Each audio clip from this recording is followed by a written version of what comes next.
The earth was red where it dried, black where it was wet, and in that hollow behind the cottonwoods it held a woman down. They hadn't dug deep. Maybe they didn't think they had to. Maybe they figured death was quicker in shallow places, but she breathed under it. She choked and bled and thrashed under it. Her name was Mara, and her body had already gone cold before she started to claw her way out. She remembered the heat of the midday sun before the blows came. She remembered her husband's voice, low, trembling, already pleading when they hauled him out to the fence post. She remembered the smell of her own blood in the dust, mingled with his, and then the dark, heavy and wet and pressing. It took a day for her lungs to remember what to do, two more to stop coughing earth. On the third night, with fingers cracked and raw, she touched bone, a hand, still warm in memory, his. She used his arm to dig, broke it at the elbow, used the radius like a blade. Dirt gave under it slower than she wanted, but it gave. Bit by bit, the grave loosened, and the dead woman inside began to rise. They'd killed her because she saw, because she screamed and wouldn't stop, because she fought, 6 of them, all men from the ridge.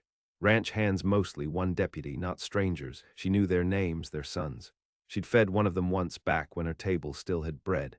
The same man had called her darlin' while dragging her through the chicken wire. Her husband, Cal, hadn't had land, just rights to a stretch of river and the water it carried.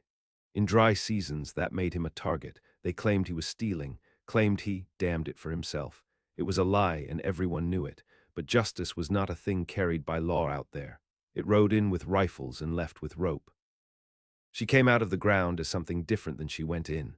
Her body barely worked, eyes swollen, skin cut and caked, but her mind sharpened. There was no room for grief, only cold, methodical memory. Marrow walked barefoot toward the horizon until the sun rose behind her. No one would expect her to live, and that gave her time. She made it to a dry creek bed and slept there, curling under the dead arms of a mesquite. When she woke, ants had taken to her wounds. She tore them off without flinching. The world had already done its worst. Water came in mouthfuls, scavenged from cactus guts. Food was harder. She ate what she could steal, half-rotted apples from an abandoned orchard, the occasional rabbit cooked over a pit dug with her bare hands. She wrapped herself in a dead man's coat she found near an overturned wagon. In the dark, she whispered each of their names. Reese, who spat on Cal's boots before cutting the rope. Tanner, who held her down. Mick, who watched and laughed. Clayton, the deputy, who turned his badge backward. Ellis, the quiet one, who slit Cal's throat like he was feeding a pig. And Wren, the last, the one who kissed her cheek before they buried her. She would not kill them quickly. That wasn't what they gave her. She walked for weeks, reshaping herself in silence. Her hair matted, skin hardening under the desert wind. She watched coyotes rip a deer to pieces and learned how to bleed quietly. She listened to owls and tracked scorpions and let the world teach her things no woman was supposed to know. When she came into the town of Waythorn, no one looked at her twice, just another dust-worn widow. She rented a room in the back of a butcher's shop and paid in odd jobs, gutting fish, scrubbing tables, mending harnesses with crooked fingers. She didn't speak unless spoken to. Her eyes stayed down, but they caught everything. She heard Wren had gone east, that Ellis was up near Beltor, running whiskey through the canyons. Tanner had land now, someone else's, probably. Reese still rode in and out of town, acting like he owned it. Mick lived close, too close. She saw him first through the crack of the butcher's shutters, broad-shouldered, red-faced, laughing like he had no ghosts.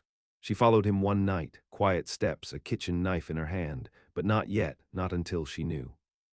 He lived alone in a shack behind the mill. No wife, no dog, just whiskey and arrogance. She watched him for 3 weeks, learned his hours, his routes, the rhythm of his boots on gravel. Then she left a mark on his door, 3 lines carved with the same bone she dug herself free with, his own personal omen. The next night, she came for him. She didn't ask questions, she didn't give warnings. She slit his Achilles in his sleep, straddled his chest, and let him wake with her face above his. Dirt-stained, hollow-eyed, a ghost that bled. His scream barely reached the walls before she crushed his throat, not quick, but quiet. She left his body posed like he was praying.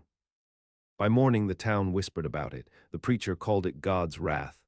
The sheriff said it was Indians. Mara just kept gutting fish. They would come one by one. She would make sure of it. This was not vengeance, it was balance. The world had broken her, buried her, tried to forget her. Now she would become the thing no one could bury, not again, not ever. Mara left Waythorn before the stink of Mick's corpse could draw dogs or deputies. She walked the tracks north, face wrapped in a torn strip of flour sack, boots stolen from a man too drunk to miss them. She slept in dry gullies, bathed in creeks no wider than a wagon's wheelbase, and spoke only to herself. Tanner lived in a place called Ridgeville, a town built on bones and money, neither of which were earned honest. He'd taken the land from an old widow, they said, filed claims while she buried her last son, then burned the deed house the night before she came back from mourning. When she tried to fight it, she vanished. Some said she walked into the river. Others said she didn't walk at all. Mara arrived just after the harvest season, when men drank too much and remembered too little. The sky was already hardening into winter, the wind sharp enough to steal breath. She took work in the kitchen of a boarding house. The woman who ran it was too tired to ask questions, too lonely to look too close. Mara wore gloves even when she scrubbed, said the soap cracked her hands. Tanner ran cattle now, had a wife young and quiet, two girls who never looked up from their sewing. He carried himself like the world owed him everything it hadn't already given. Men said he was fair. Women said nothing. Mara waited. She watched the wife in town, the way her eyes flinched at the sound of boots. She saw the bruises hidden beneath high collars, the slight limp that came and went.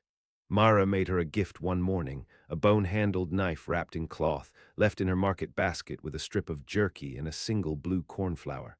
No note. Tanner never knew. On the third week, Mara dressed as a man, cut her hair to the neck, bound her chest, walked into the cattle yard looking for work. Tanner barely glanced at her, just nodded and pointed to the fence. She mended it slow and sure, watched him as he barked orders, as he drank too early in the day. She counted the guards, the dogs, the blind spots. She mapped every inch of the yard in her head until it fit behind her eyelids like scripture. Then one night, when the moon sank behind smoke-thick clouds, she slipped into his house through the root cellar. Found the girls asleep, the wife awake and waiting. Mara didn't speak, just handed her a small satchel of coins and a trail map. The woman hesitated, then took it without a word. Mara nodded toward the girls. By dawn, they were gone. Tanner never saw her come. He was asleep, a bottle still loose in his hand. She poured lamp oil across the floor, stuffed the cracks of the door, and lit the fire from the wick of his own lantern. He woke once, screaming. She stood in the doorway, face bare, eyes steady. I remember, she said, that was all. The fire took the house down in under an hour. Mara left Ridgeville before the first bucket of water hit ash. She walked east, toward the mountains, where Ellis was said to run liquor for the Lefevre brothers. The sky cracked snow the second night, and her coat wasn't enough anymore. She killed a fox and wore it like a collar. Blood soaked into her neck, and she let it. Each step became heavier now. Not from guilt, she'd buried that deeper than bone, but from the weight of names left behind. They sat in her mind like iron hooks. 3 down, 3 to go. Ellis would be harder. He'd been a hunter once, used to tracking what didn't want to be found. But he'd also been the only one who hesitated, the one whose blade shook. He'd seen her eyes as he cut Cal's throat. He'd turned his face when they dragged her. Some part of him still knew shame. She followed the trail of blood and bottles. The Lefevre run stretched between hollowed-out mining towns, dead places where whiskey was cheaper than water. Men there remembered Ellis, called him the quiet dog, said he drank alone, fought quiet, never smiled. Mara watched from the shadows, saw him haul crates, ride with a rifle slung low. He kept to himself, but the fear hadn't left his eyes. He twitched when a door creaked, slept with his back to the wall. He'd buried something too, maybe a part of himself, maybe her face. One night she left a note in the pocket of his coat. No signature, just 3 words. You remember me.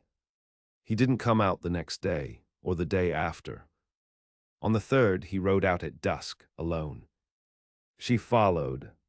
He led her to an old chapel, half buried in snow and time. Got off his horse slow, lit a fire inside, sat with his rifle across his knees. She waited until the cold nearly broke her fingers, then stepped inside. He didn't lift the gun. I thought you'd come sooner, he said, voice like gravel. Mara didn't answer. I didn't want it that day. I didn't want it. You did it, she said. I know. He looked at her then, really looked. His face was lined, older than it should have been. She saw the ruin in him, the rot that guilt brings. Do it, he said. No. He blinked. Why not? You don't get to choose. She turned and left, let him sit in the dark with the fire dying low. Maybe he'd drink himself to death. Maybe he'd put the rifle in his mouth. Maybe he'd live another 30 years with her voice in his head. That was his punishment. Mara did not show mercy. She gave sentences. She crossed into the high desert next, following rumors. Reese and Clayton were together now, running law up near St. Mauro, a town so crooked the wind didn't blow straight. It would be the hardest stretch. 2 men, one of them still badged. She needed more than a knife now. She needed to become something bigger than herself, a shadow wide enough to drown a town. The woman she'd been was gone, buried under that shallow grave, beneath the bones and the silence. What walked now was the reckoning. St. Mauro sat like a scab on the edge of the desert, crusted in salt and smoke, full of men who thought the world owed them something. Most towns had a center, a square, a church. St. Mauro had none, just rows of sagging buildings and a gallows that never dried. Mara arrived on foot, hat pulled low, face lined with soot. She passed the sheriff's office twice before stepping in. Reese was there, exactly as she remembered, thick-necked, pale-eyed, too clean for a man with blood under his fingernails. Clayton stood beside him, wearing his badge like a weapon. Time had hollowed his cheeks, but not his gaze. He still looked like a man who believed in his own rightness. They didn't recognize her. That was her gift now, invisibility wrapped in grit. Mara signed on as a cleaner for the jail, said little, took her wages in coin and silence. At night she listened through the walls, learned the way they spoke, who they feared, how they moved. Reese drank alone, meaner with every bottle. Clayton still prayed, still kept his boots polished. They were building something, the two of them, not just law, control. St. Mauro's marrow ran through their fingers now, the gallows swung at their word. She marked the men they trusted, the ones they lied to, the ones they might die for. Then she went to work. First, she let the horses loose, just enough to confuse. Then she cut a saddle cinch, let a deputy break his ribs on the fall. Rumors flared like dry grass. Some said it was sabotage, others blamed ghosts. She left signs, deliberate, small things. A braid of horsehair nailed to a doorframe, a doll with blood on its chest, buried in salt. Old superstitions came back quick in a place like this. Clayton called it nonsense. Reese started to twitch. Mara made allies in shadows, a girl who cleaned the saloon's upper rooms, an old drunk with scars up his spine, a tanner's boy whose sister had vanished after questioning. None of them knew her name, only that she wanted what they did, something to burn. The plan took shape like frost, quiet, spreading. She started with Reese. He rode out one morning alone, on a route he'd taken 100 times. Mara was waiting near the dry ravine, in the husk of an old stagecoach. When he passed, she stepped out slow, rifle resting on her hip. He didn't reach for his gun. He squinted, confused. "You're dead," he said. "No," she answered, "you are." She shot his horse first, dropped it in a scream of blood and dust. Reese hit the ground hard, scrambled. She put a bullet through his thigh. He wept. "You remember burying me." He coughed, nodded, tried to speak. She stepped closer. "What color was my dress?" He stared. "Say it." I don't." She shot his hand. "What color?" "Blue," he gasped. "Dark blue, had white lace." "That was my wedding dress," she said. "You buried me in a nightgown." She left him there, alive, screaming, a reminder. When his horse didn't return and the dust never rose again, they found him in that ravine, raving about ghosts. Mara was in the crowd, silent, eyes shadowed. He died a week later from infection. No one came to the burial. That left Clayton. He didn't flinch like the others, didn't drink, didn't wander alone. But he had a weakness, sermons. He still preached on Sundays, not in a church, just stood in the square and spoke of righteousness. A man playing prophet with blood on his boots. Marrow waited until his voice hit its highest pitch, then walked straight into the crowd and tossed something at his feet. A skull, Mick. The crowd froze. Clayton did not. He drew his gun, stepped down, aimed. But she was already gone. The town unraveled after that. People spoke her name though no one knew it, called her the widow, the ghost, the gravewalker. She became a shape in their fear. Clayton put a bounty out, high as gold, sent men riding in every direction. Most didn't come back. Mara lived in the cliffs then, in a cave above the salt flats. Ate lizards, boiled roots, waited. She wrote him letters, left them in the gallows knot, one each week. I'm still breathing. I'm not the only one you buried. You made me. Clayton began sleeping in the jailhouse, gun always near. He burned the letters but kept the ashes. Then one night the town caught fire. 3 buildings, no wind, just flame. Mara stood across the street from the jailhouse, cloaked in shadow. Clayton stepped out, gun raised, eyes scanning. She said nothing, just stood there. He fired, missed, fired again. She disappeared like smoke. They never found her camp, never found the girl who'd carried the kerosene, never found the bottle she left behind with Cal's name etched into it. St. Mauro turned cold after that. People left. Law cracked. The gallows rotted in its post. Clayton stayed, eyes hollowed, hands shaking. He preached less, slept less, listened too hard to every creak in the boards. Mara waited. She would not rush the last death. She wanted the silence to rot him from the inside. She left St. Mauro the next winter, wind slicing down the mountains, one last name on her tongue. Wren, the one who kissed her before the dirt, the one who lingered just long enough to enjoy it. He was the farthest, west near the edge of the basin, the end of the map. She would walk every mile. Because she was not finished. Because some graves do not stay shallow forever.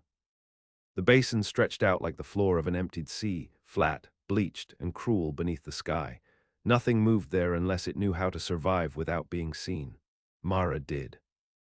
Wren was in a place called Marrow Hollow, not a town so much as a scar left behind by silver hunters and old sins. She heard the name from a pair of riders huddled near a cooking fire outside the ruins of a rail station. They spoke of him with the same mix of awe and fear reserved for storms and executioners. He ran women now. Opium, too, had a stake in every vice that still bled profit. They said he'd gone quiet in his age, but rich in ways only stolen things could buy. He kept a compound out near the Red Cliffs, patrolled by men too rough for the cities, too smart for the gallows. Mara watched it from a rise, lying belly flat in the shale for 2 days without food. There were no weak points, every gate locked, every door watched. It was the first place that made her doubt. But doubt, like pain, could be buried. She went to work again, patient, surgical. At night, she moved through the basin like a cut vein, found the outcasts and the broken, whispered to the ones the compound had left bleeding, a girl with a burn down her side, a man missing 2 fingers, a mute boy who watched the gates from the inside. She gave them nothing except belief, no promises, just purpose. Inside the hollow, Wren had built a kingdom of fear, but fear rots and rot spreads. They began small. The boy let a gate swing wide for a minute too long. No alarm, no charge, just a pause that stuck in the guards' minds. The girl slipped tincture into the guards' drink, nothing lethal, just enough to make their hands shake. The man stole keys, one at a time. Each piece fell into place like a rib in a tightening chest. Mara moved closer with each act, from the shale to the sagebrush, from the sagebrush to the fence, from the fence to the threshold. Then the night came. Windless, starless, the kind of dark that held its breath. Mara entered through the servants' hall, cloaked in a shawl stitched from the coat she'd worn through St. Mauro. The house was long and low, built like a serpent coiled around itself. She found Wren in a room full of glass. bottles, mirrors, lamps. Every wall reflected 100 versions of him, older now, yes, but untouched. His smile was the same. "I was wondering when you'd show," he said, not rising. "I heard you'd killed the others. Well, most. Ellis, they say, still breathes." "He remembers," she said. "I remember too," Ren said, pouring a drink. "Every moment, your husband, the dirt, it was beautiful." Mara didn't reach for her weapon. She let the silence thicken. Ren took a sip. "You want revenge, you have it. I haven't slept in years without seeing you clawing through the dirt like a dog." He smiled again, wide. "I want more than that," she said. He cocked his head. "I want you to see yourself."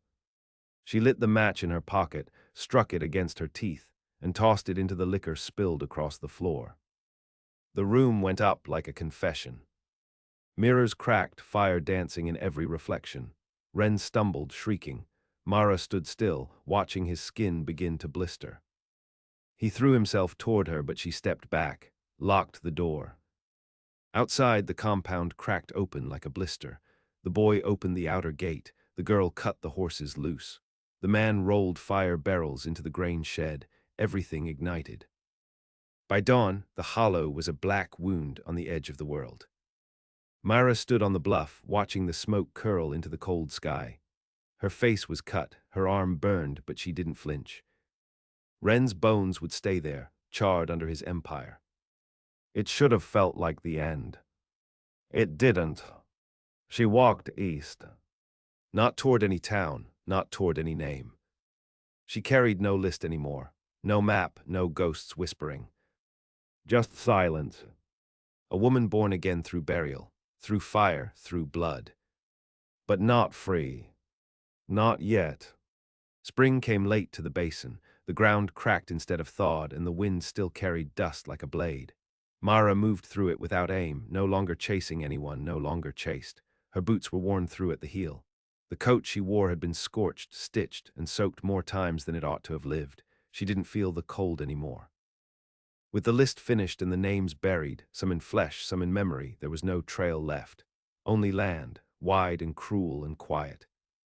She settled near a dried creek beneath a spine of rock shaped like a broken tooth. No one came that far south without reason, and she liked it that way. Her shelter was nothing more than a hollow beneath overhang and bramble, but it held. She hunted small game, cooked roots. Her hands healed into leather, her back bowed to the wind. Some days she didn't speak. Other days she whispered to Cal, voice low enough to stay hers alone. Not forgiveness, just recognition. One morning a rider appeared, a girl no older than 12, with a look that spoke of nights under stars too cold for sleep and days spent dodging men who didn't look away fast enough. The girl held a knife, didn't speak. Myra stood from her fire and nodded once. That was enough. They didn't exchange names, not then. The girl sat at the edge of the fire, never crossed into warmth. Myra gave her jerky and a skin of water. The girl stayed 3 days. On the 4th, she asked, "Did you kill them all?" Myra didn't answer, just looked at the fire. The girl nodded like she already knew. "They buried my mother behind a shed," the girl said. "She didn't die quick." "I didn't either," Myra said. They didn't talk about revenge or justice or what came next. The world had taught them that none of those things mattered without time, without hunger, without the slow learning of how to breathe again after being broken. The girl left before dawn on the 5th day, took Myra's knife, left a slingshot in return. It was crudely made, the leather worn thin. Myra kept it. A week later, riders came, 3 men, drunk and loud. They didn't know who she was, only that she was a woman alone near land they thought theirs. They didn't leave. She buried them without ceremony, used the same pit they'd dug to hold her once. When the vultures came, she let them. That night she lit no fire, sat in the dark with her back to the rock, and watched the stars bleed out one by one behind clouds. She dreamed of a canyon. The one they'd taken her through, years back, with Cal tied beside her. The wind had howled through it then, same as it did now. She remembered the way it had swallowed screams. She woke with her hands clenched, nails digging into her palms. She walked to the canyon, stood at its edge for hours. Then she climbed down into it. At the base, beneath a shelf of red stone, she found the post still there. The rope frayed but whole, blood long gone but memory sharp. She didn't cry. She stood there until the light shifted, until the sun lit the walls in red, and for a moment the place looked like the inside of a wound. Mara untied what was left of the rope, carried it with her, not as a trophy, not as proof.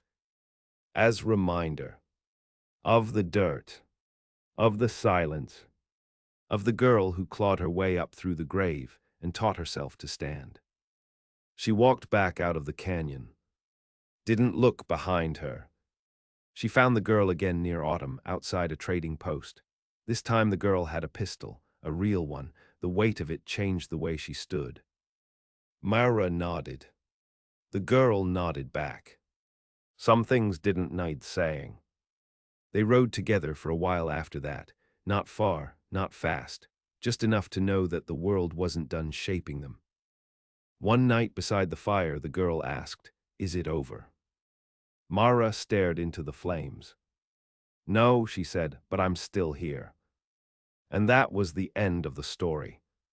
Not of the woman, not of the justice, but of the reckoning that rose from the earth with bone in her hand, ash in her lungs, and names carved into the inside of her ribs. They buried her once. The world would not make that mistake again.